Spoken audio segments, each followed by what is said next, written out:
chronique.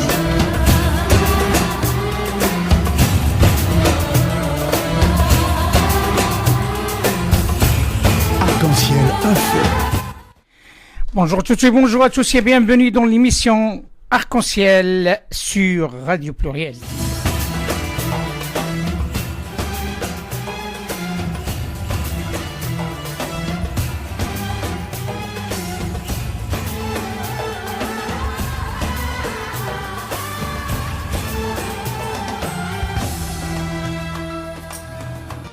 Retour à l'antenne, mesdames et messieurs, comme ça a été annoncé dans notre communiqué, nous sommes heureux d'être en ligne avec M. Vincent Gissière pour parler de l'islam en et de France sans tabou sur le thème qu'il à venir dans un climat d'amalgame et de violence, l'islam de France peut vivre, voire survivre.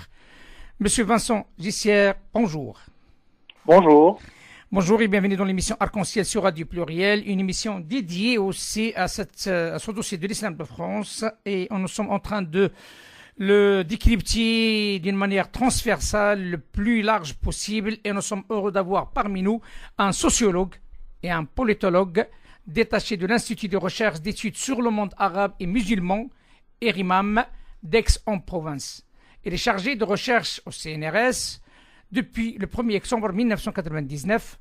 Entre 1995 et 1999, il a été en poste en tant que chercheur MAEE à l'Institut de recherche sur le Maghreb contemporain et RMC de Tunis. Elle préside depuis avril 2005 le Centre d'information et d'études sur l'immigration internationale de Paris, le CIEMI, et directeur de la publication de la revue ministérielle Migration et Société. Et les membres du comité de la rédaction de l'année du Maghreb CNRS édition. Ses principaux domaines de spécialité sont les migrations internationales, la question des discriminations ethniques au sein du champ politique français, la sociologie des musulmans de France, l'islamophobie, l'autoritarisme et les protestations dans le monde arabe. Elle s'est également spécialisée sur le système politique tunisien avant et après la chute du régime de Ben Ali. Et son dernier travail consiste sur un bouquin concernant musulmans de France, la grande épreuve face au terrorisme, édition de l'Atelier, septembre 2017. Monsieur Vincent Gissière, la question principale, est-ce que les musulmans trouveront la paix ici en France, vu les circonstances actuelles entre amalgame et attentat?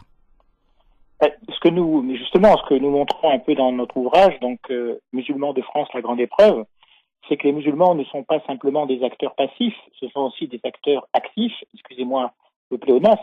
C'est-à-dire que même si le contexte est particulièrement dur pour eux aujourd'hui, le contexte du terrorisme, le contexte de l'état d'urgence, et c'est vrai que la tendance parfois aux amalgames, ils réagissent, ils agissent, ils manifestent. Et ce que l'on montre d'ailleurs dans ce dernier livre, c'est que face au terrorisme, face à une certaine suspicion, les musulmans réagissent aussi pour réaffirmer d'abord, il faut quand même le rappeler à vos auditeurs, la condamnation ferme du terrorisme, le refus d'être amalgamés, mélangés avec le djihadisme, mais aussi ils réaffirment leur volonté d'être citoyens français, de leur amour de ce pays et de leur peine face au contexte actuel. Donc je dirais que oui, bien sûr que il y a des réflexes de rejet qui peuvent s'exprimer ici et là, il y a des formes de crispation identitaire, il y a effectivement une forme de suspicion, mais en même temps, il ne faut pas rester uniquement dans cette vision victimaire parce que elle n'est pas tout à fait exacte. Les musulmans de France réagissent comme des citoyens et je dirais que le contexte terroriste les pousse encore plus à affirmer leur volonté d'afficher publiquement, de rendre visible leur citoyenneté et même, disons-le aussi, leur appartenance à ce pays qui est la France.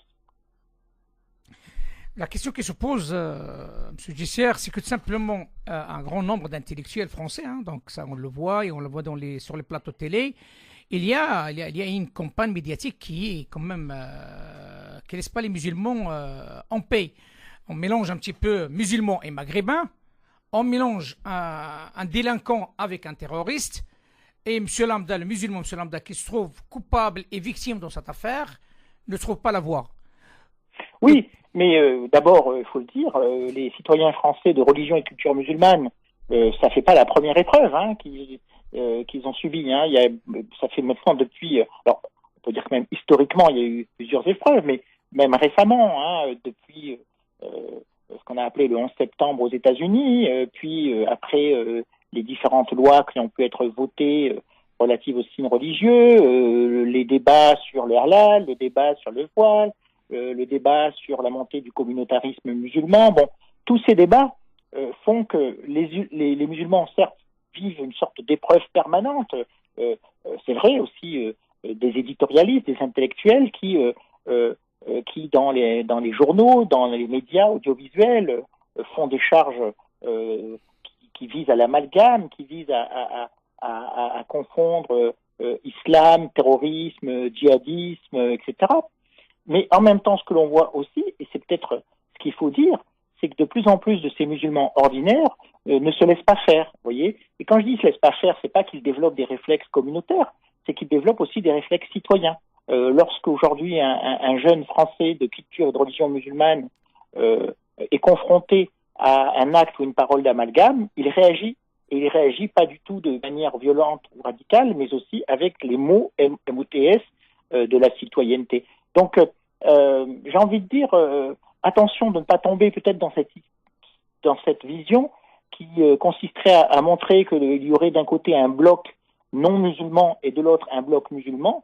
Les musulmans sont pleinement partie prenante de cette société française, que ce soit à l'échelon national, mais encore plus davantage aux échelons locaux, à Marseille, à Lyon, dans la région parisienne, dans la région lilloise et dans toutes les régions de France, pas seulement dans les villes d'ailleurs, aussi dans les campagnes, et que on voit bien qu'aujourd'hui les musulmans donc ne se replient pas, même s'ils subissent. Et puis la deuxième chose qu'il faut dire, qui est quand même importante, c'est que c'est vrai qu'il y a un certain nombre d'intellectuels, d'éditorialistes, de journalistes qui se livrent à des amalgames, qui se livrent à des formes, oui, disons-le, d'islamophobie, mais en même temps, il y a aussi des intellectuels, des éditorialistes, des personnes d'influence qui refusent cet amalgame et qui sont pourtant pas musulmans. Ça, il faut quand même le souligner.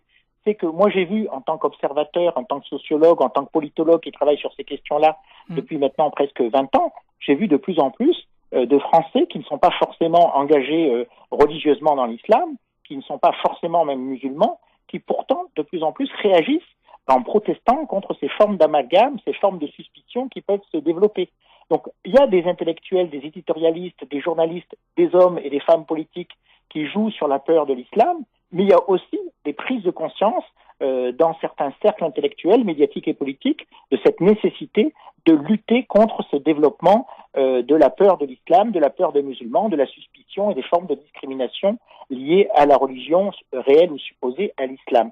Donc, on observe, on peut dire, ces deux processus dans la société française, crispation, amalgame, racisme, discrimination, mais aussi en face, certains secteurs de la société française, quand ça va trop loin, qui réagissent en disant ça peut pas aller trop loin. On l'a bien vu pendant la campagne présidentielle, les dernières élections présidentielles, on a vu des hommes et des femmes politiques jouer sur la peur de l'islam et la suspicion, instrumentalisant la peur de l'islam pour se faire élire, ou pour tenter de se faire élire. Mais on a vu aussi des candidats et des candidates qui ont refusé et qui ont réagi. Et on a bien vu, par exemple, tout le conflit qu'il y a eu à droite entre Alain Juppé et François Fillon. Oui.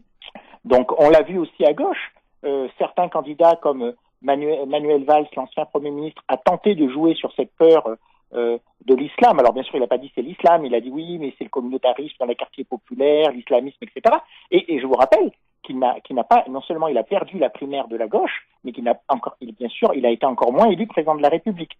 Donc, on voit bien qu'il faut quand même avoir un diagnostic nuancé, non pas pour nier, non pas pour occulter les problèmes, mais pour vous montrer que la société française est vivante et que les musulmans ne sont pas seuls dans cette société française. Il y a un message, mais c'est pas un message idéologique de ma part, c'est un constat sociologique. s'il y a bien une observation, une conclusion à faire aussi, une conclusion provisoire, c'est que les musulmans ne sont pas seuls et qu'ils aujourd'hui ont de plus en plus d'alliés dans cette société française pour dire non, stop à l'amalgame, à la discrimination, à ces campagnes haineuses qui visent à amalgamer islam, islamisme, terrorisme, djihadisme. Fort heureusement, M. Vincent Gisser, mais il y a une question aussi qui rentre un petit peu dans vos compétences, parce que vous êtes un observateur des protestations dans le monde arabe et vous êtes un sociologue. Selon vous, quel impact aura-t-il toutes les prestations ou les protestations dans le monde arabe sur les musulmans de France?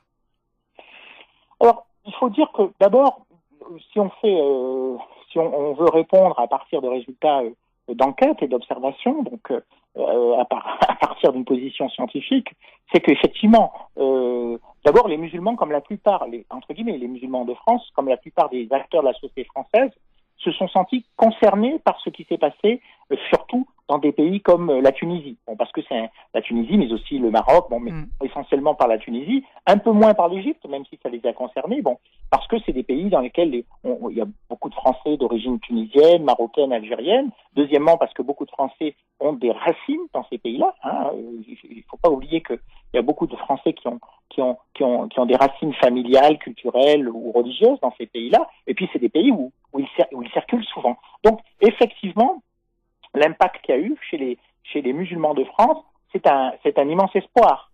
C'est-à-dire que l'arrivée de la démocratie ou les processus de démocratisation dans le monde arabe, même si aujourd'hui certains sont remis en cause, a porté un espoir pour eux, parce que c'est des pays qu'ils connaissent. Bon, beaucoup de Français de religion musulmane ont de la famille dans ces pays arabo-musulmans, que ce soit l'Égypte, la Syrie, la Tunisie et le Maroc, et que les processus de démocratisation ou les cris en termes de dignité, de revendications sociales, politiques et économiques a été synonyme effectivement d'espoir, mais aussi de reconquête. Et c'est quelque chose que j'ai pu observer personnellement, de fierté en France. L'idée que finalement ils étaient d'origine, je vous donne un exemple concret, ces Français d'origine tunisienne qui ont vu des Tunisiens capables de chasser un dictateur, ça les a rendus fiers dans leur citoyenneté française. Même si la plupart d'eux sont français depuis longtemps, le fait que des personnes de leur origine, dans le pays d'origine, dans le monde arabe, puissent effectivement être porteurs d'une parole démocratique et parviennent par les mobilisations populaires à chasser un système dictatorial, ça les a interpellés aussi en tant que Français de religion musulmane ayant des origines dans ces pays-là, et ça leur a rendu une certaine fierté et dignité. La dignité conquise de l'autre côté de la Méditerranée s'est aussi manifestée par une dignité conquise de ce côté-ci de la Méditerranée, c'est-à-dire en France. Donc oui, il y a eu un effet mobilisateur. Hein. D'ailleurs, beaucoup de Français de culture ou de religion musulmane ayant des origines tunisiennes, maghrébines, marocaines, égyptiennes et syriennes se sont mobilisés très largement après 2011 pour porter les valeurs et les principes de la démocratie en direction des pays d'origine, mais aussi en interpellant les autorités françaises pour avoir un autre regard sur ce monde arabe. Et ça, c'est aussi quelque chose qui est important chez beaucoup de Français de culture musulmane, mais même si tous les musulmans de France n'ont pas une origine arabe, hein, il faut quand même le rappeler, il y a quand même aussi parmi ces musulmans de France une volonté de participer aussi à la construction d'une politique étrangère plus juste et plus démocratique, et que de ce point de vue-là, les événements dans le monde arabe ont eu effectivement, pour répondre précisément à votre question, un impact direct sur leur façon de se sentir français. Ça, c'est clair. La représentativité des musulmans en France, selon le président de la République, il l'a dit d'une manière directe, c'est clair que le CFCM ne représente pas seul la quasi-totalité des musulmans de France. Selon vous, y a-t-il une question qui interpelle l'État ou bien les musulmans eux-mêmes de trouver un consensus pour une représentativité de ces musulmans de France afin qu'il y ait un interlocuteur de poids vis-à-vis de l'État? Je crois qu'il faut être très clair dans la réponse. Quel que soit l'avis qu'on a sur le Conseil français du culte musulman, le CFCM, il faut rappeler aux gens et à tous vos éditeurs, quels qu'ils soient, que c'est un organe de culte. Il représente le culte, point la ligne. Le CFCM n'a pas vocation à représenter les Français ou les musulmans de France.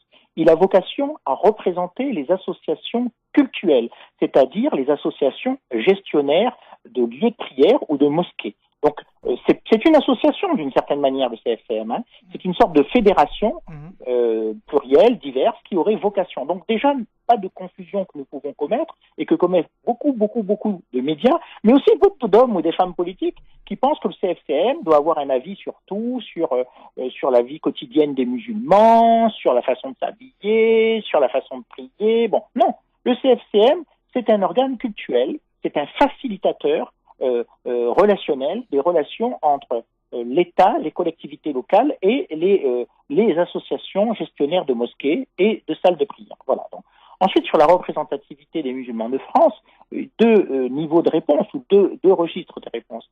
Bien sûr, rien n'interdit aujourd'hui en France à des musulmans de se grouper, de créer des associations, de défendre une certaine sensibilité musulmane pour exprimer, comme il existe des associations juives, des associations catholiques, il n'en existe pas qu'une, hein. Il y a des associations juives, il y a des associations catholiques, il y a des associations protestantes, il y a des associations bouddhistes, et à ce titre-là, effectivement, il peut y avoir des associations musulmanes qui soient religieuses ou non religieuses. Ensuite, sur la représentativité, je crois qu'il ne faut pas commettre d'erreur.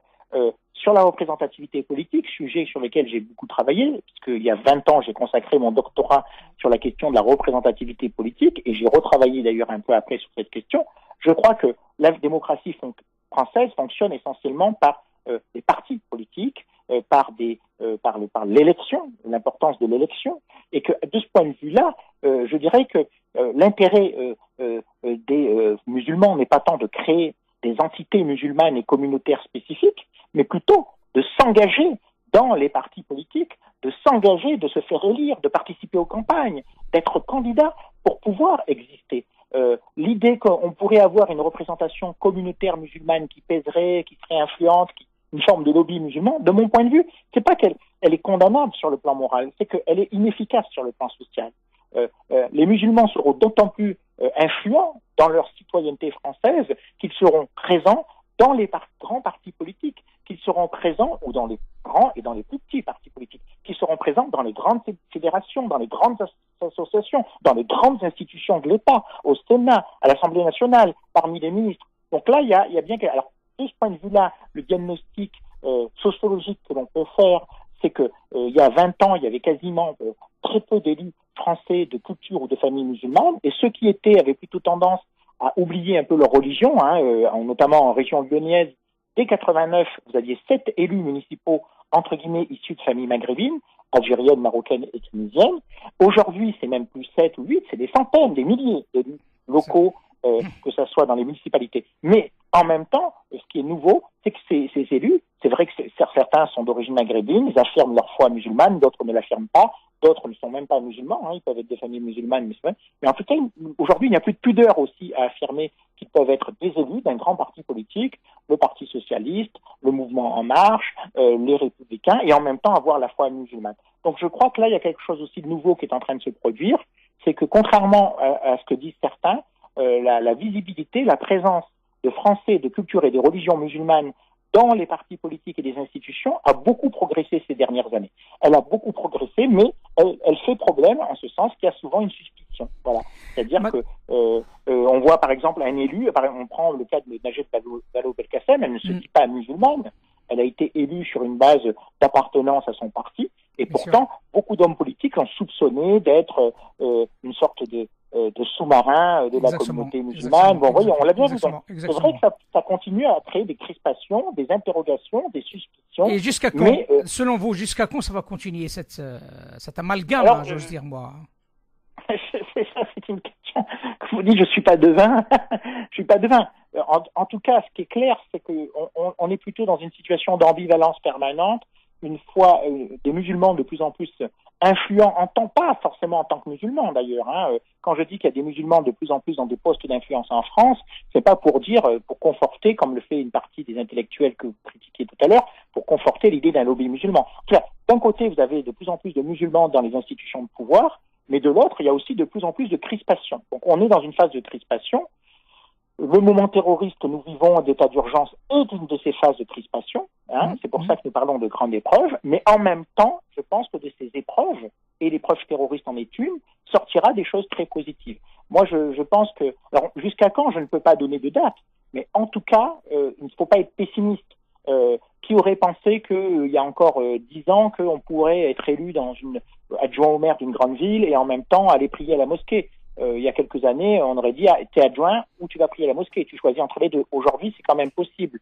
Qui aurait pensé que des journalistes, des grands journaux puissent aussi dire, ben non, moi je suis pas seulement un musulman culturel, je suis aussi un musulman pratiquant. Bon, c'est vrai que ça entraîne encore des crispations, mais vous voyez, il y a des institutions assez paradoxalement où on a des exemples assez positifs. Je vous en donne une, c'est l'armée française.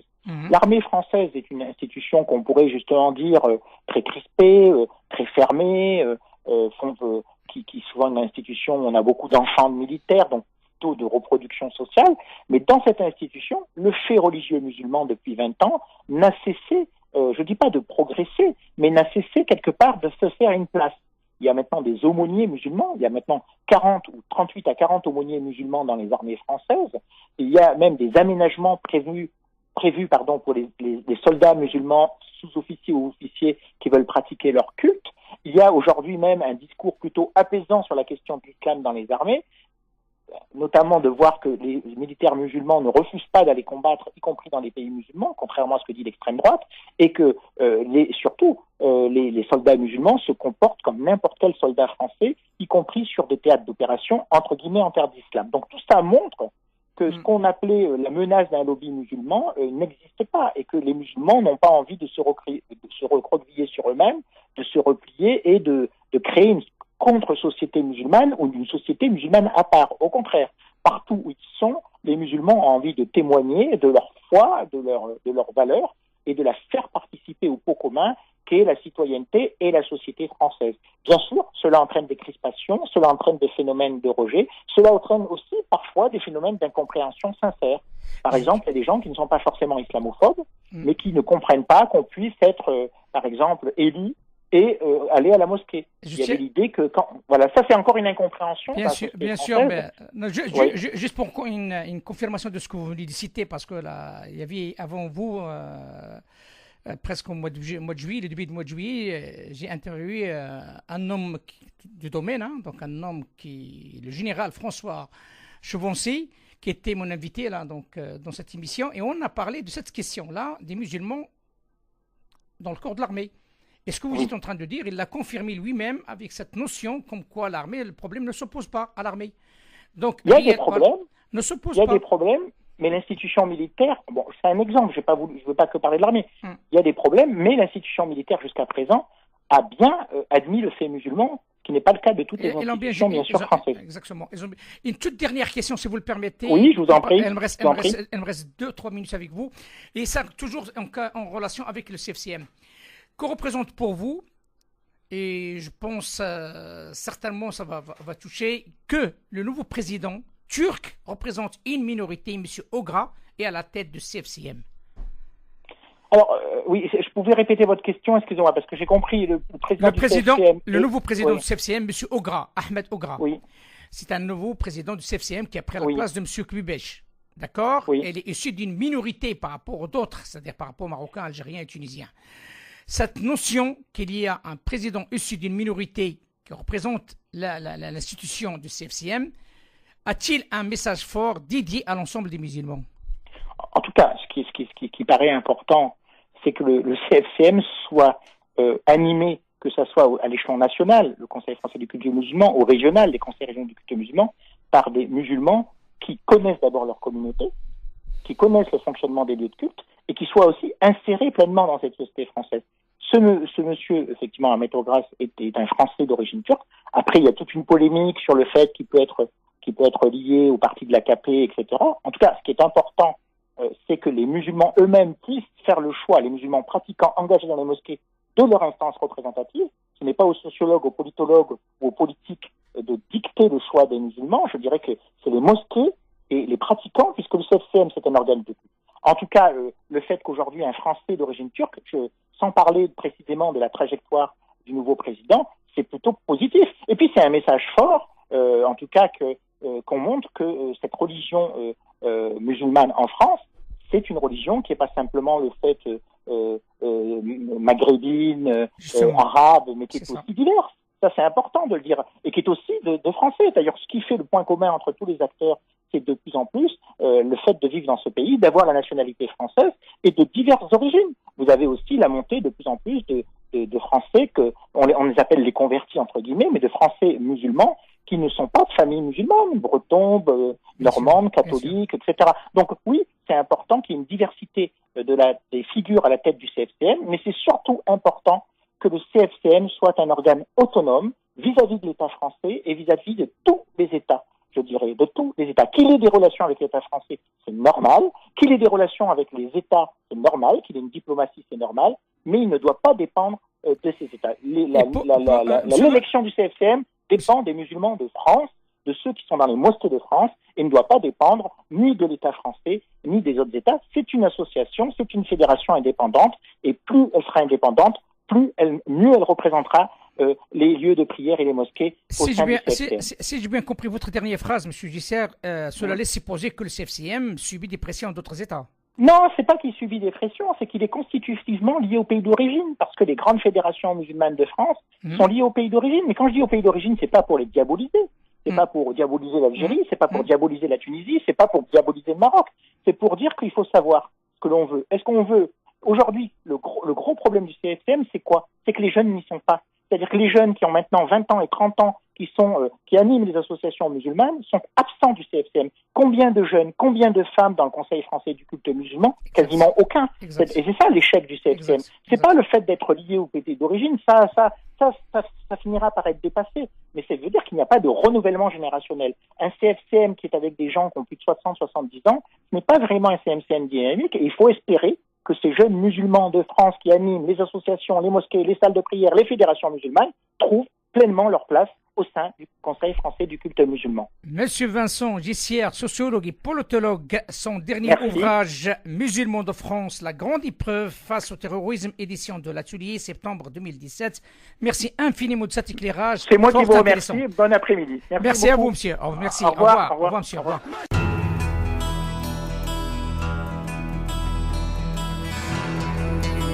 Arc-en-ciel.